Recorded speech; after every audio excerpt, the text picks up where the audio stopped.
Hello friends, दृष्टा classes के YouTube channel पर आप सभी का स्वागत है।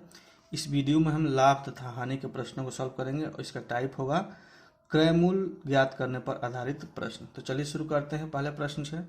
प्रश्न दिया हुआ है, एक वस्तु बेचकर राम ने उसके क्रय मूल्य के 1/4 के बराबर लाभ अर्जित किया। यदि उसने इसे 375 रुपये में बेचा तो क्रय मूल्य क्या था। अच्छा, क्वेश्चन में देखिए पूछ रहा है क्या, क्रय मूल्य। तो हम पहले क्या करेंगे, क्रय मूल्य को मान लेते हैं। ठीक है, तो क्रय मूल्य का मतलब क्या होता है, सीपी, कॉस्ट प्राइस। तो सीपी अपने आप में क्या होता है, 100% होता है। ठीक है, सीपी अपने आप में 100% होता है और मैंने मान भी लिया कि 100% है सीपी। ये बोल रहा है कि क्रय मूल्य के 1/4 भाग क्या है, लाभ अर्जित करता है। तो लाभ क्या है, लाभ या प्रॉफिट जो बोलते हैं हम उसको, क्या है, 1/4 है। किसका, सीपी का। ठीक है, इस सीपी का 1/4 है तो क्या हो जाएगा, 1/4 गुने 100। सीपी क्या है, 100% 100 है, ये कटेगा तो क्या हो जाएगा 25, यानी कि 25% ये हो गया। मैंने इसको भी परसेंटेज में चेंज कर लिया तो लाभ क्या हो गया, 25% हो गया। अब बोल रहा है कि उसने इसे 375 रुपये में बेचा। तो जो ये 375 रुपये बेच रहा है ये लाभ लेकर बेच रहा है। ठीक है, तो सीपी में हम प्रॉफिट को जोड़ रहे हैं, तब क्या बन रहा है, हमारा सेलिंग प्राइस बन रहा है। यानी कि जो 375 रुपये में ये बेच रहा है, सीपी प्लस प्रॉफिट दोनों को जोड़ के क्या हो रहा है, सेलिंग प्राइस बन रहा है। तो ये क्या है, 100%, ये क्या है 25, और ये सेलिंग प्राइस क्या है 375, ये 375 है। तो क्या हो गया, अच्छा ये प्रतिशत में है। ठीक है, तो ये हो जाएगा 125% बराबर क्या हो जाएगा 375।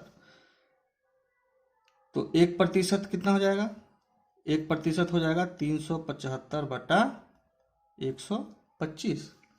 अच्छा, इसको हम क्या लिख सकते हैं इसके बाद, इसलिए 100%, चूंकि हमें क्या निकालना है, क्रय मूल्य निकालना है, तो हम क्या करेंगे 100% निकालेंगे।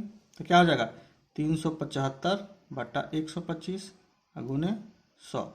ये 125 से 3 बार में कट जाएगा 375, तो क्या होगा 300 रुपया हो जाएगा।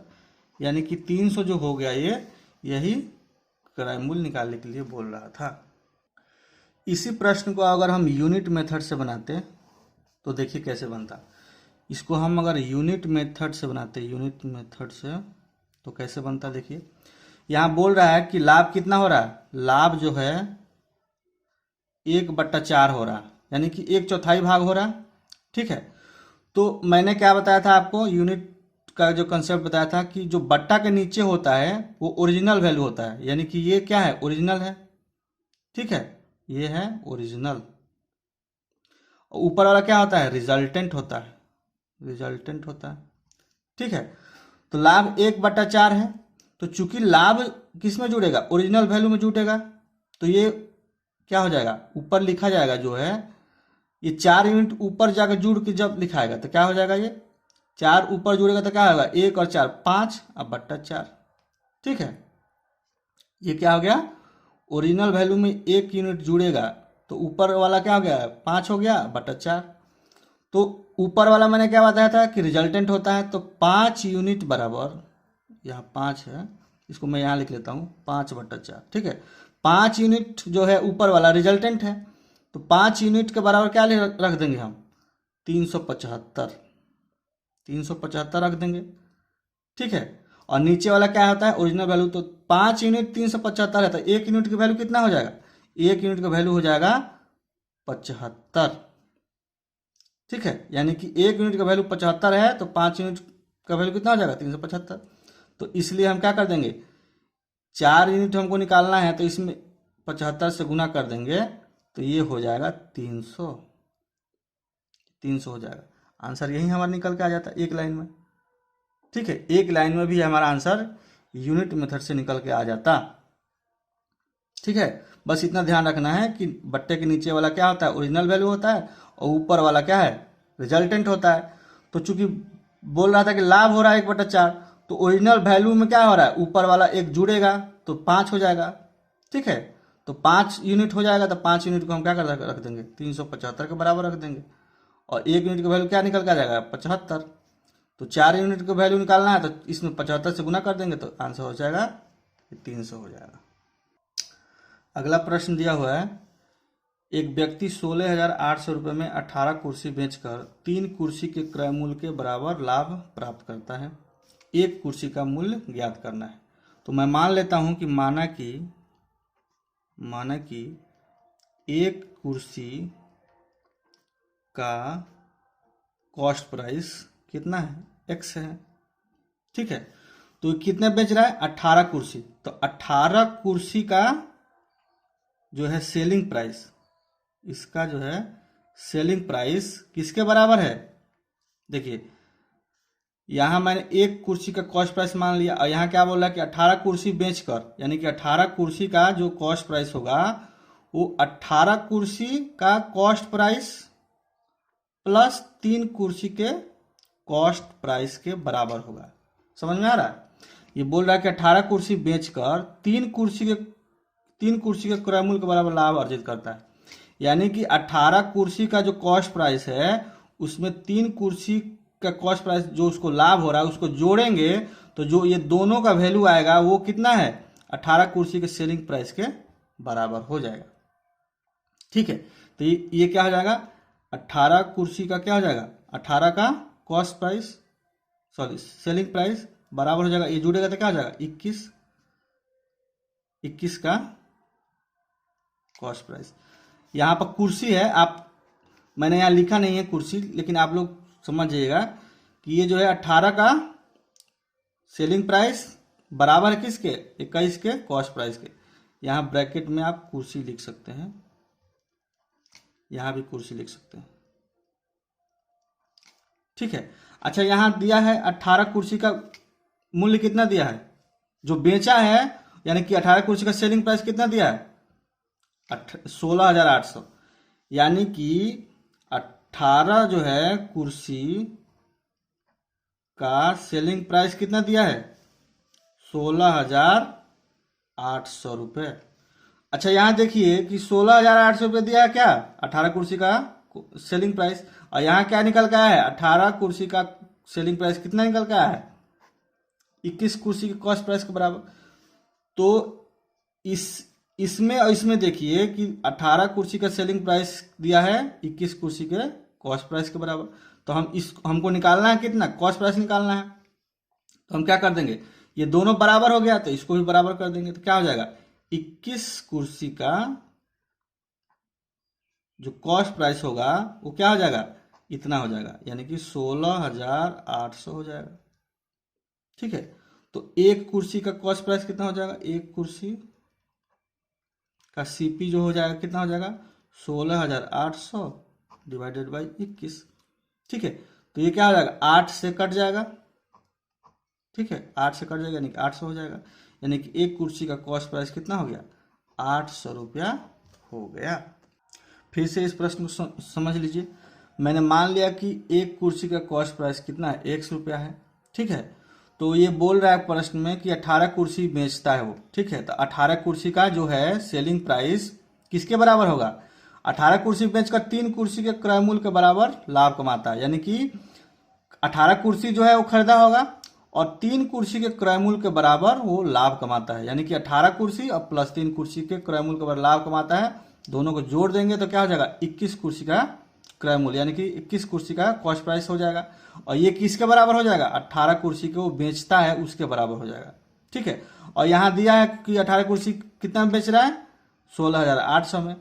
ठीक है, तो देख रहे हैं कि 18 कुर्सी का सेलिंग प्राइस जो है 21 कुर्सी के कॉस्ट प्राइस के बराबर में है। तो हम क्या कर देंगे, देख रहे हैं कि यहाँ दोनों बराबर है लेफ्ट हैंड साइड, तो हम क्या कर देंगे, राइट हैंड साइड को बराबर कर देंगे।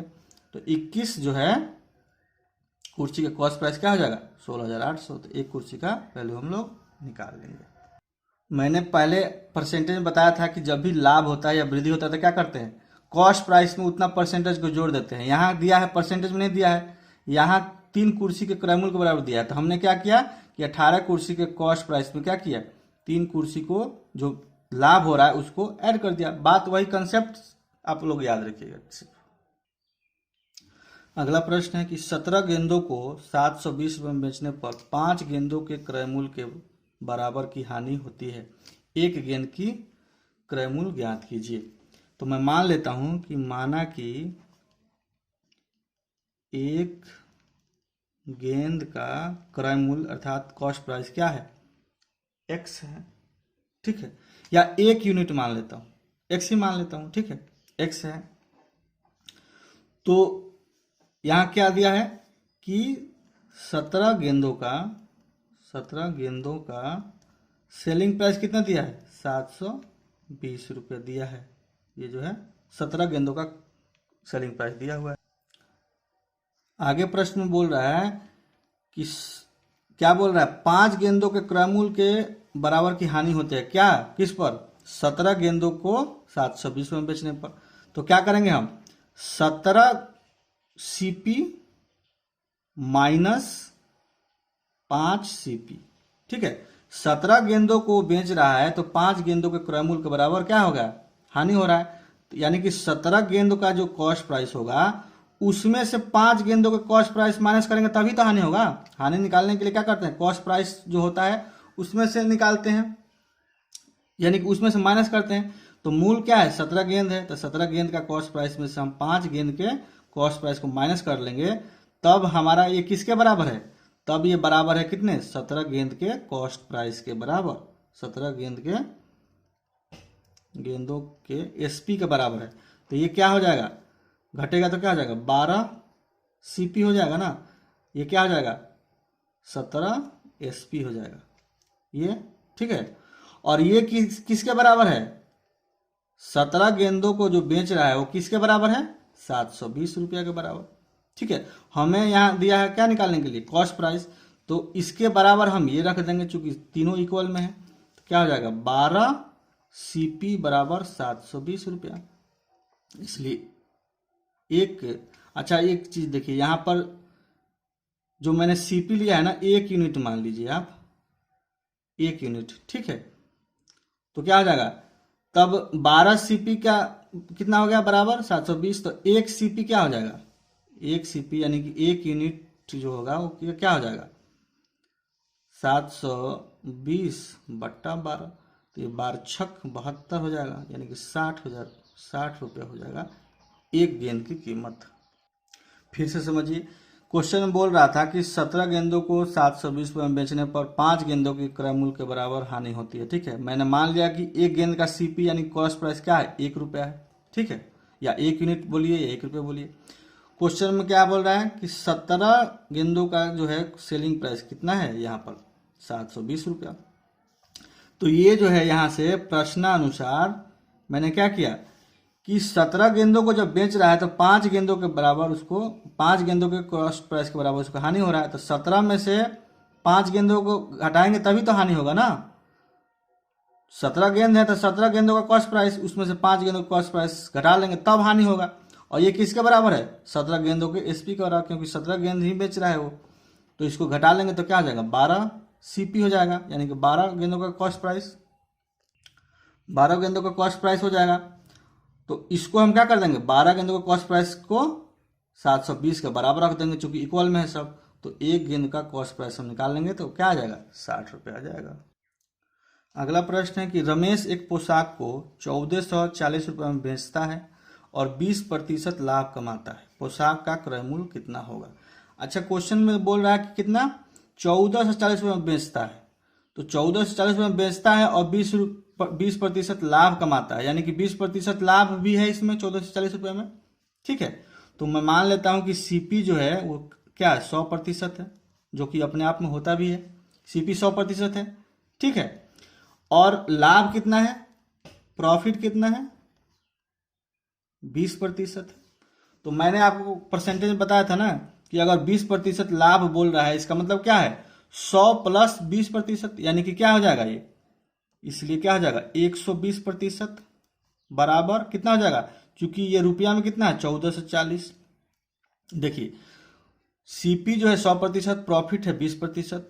चूंकि 20% लाभ लेके बेचा जा रहा है, यानी कि इसमें 20% क्या है, जुड़ा हुआ है, तो हम क्या कर देंगे, कॉस्ट प्राइस में प्रॉफिट को जोड़ देंगे। तो 100% में 20% को जोड़ देंगे, क्या हो जाएगा, ये सेलिंग प्राइस हो जाएगा 120%।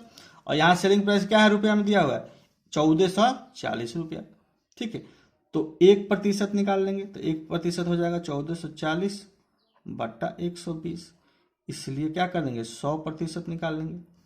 ये हो जाएगा 1440 बट्टा 120 गुने 100। 10 से 10 कट जाएगा, ये 12 से कट जाएगा 12 बार में, तो क्या हो जाएगा, ये 1200 रुपया इसका आंसर हो जाएगा। अच्छा, इसी क्वेश्चन को देखिए यूनिट मेथड से कैसे बनाते हैं। यहाँ क्या दिया हुआ है, 20% लाभ। ठीक है, तो 20% को हम फ्रैक्शन में क्या लिखते हैं, 1/5 लिखते हैं। ठीक है, और चूंकि लाभ, अच्छा एक चीज देखिए, 1/5 लिख दिया हमने फ्रैक्शन में भी 20% को। तो मैंने यूनिट जब मेथड के कंसेप्ट बताया था, तो क्या बताया था कि बट्टा के नीचे वाला क्या होता है, ओरिजिनल वैल्यू होता है, और ऊपर वाला क्या होता है, रिजल्टेंट होता है। ये क्या होता है, ओरिजिनल वैल्यू होता है, और ऊपर में क्या होता है, रिजल्टेंट होता है।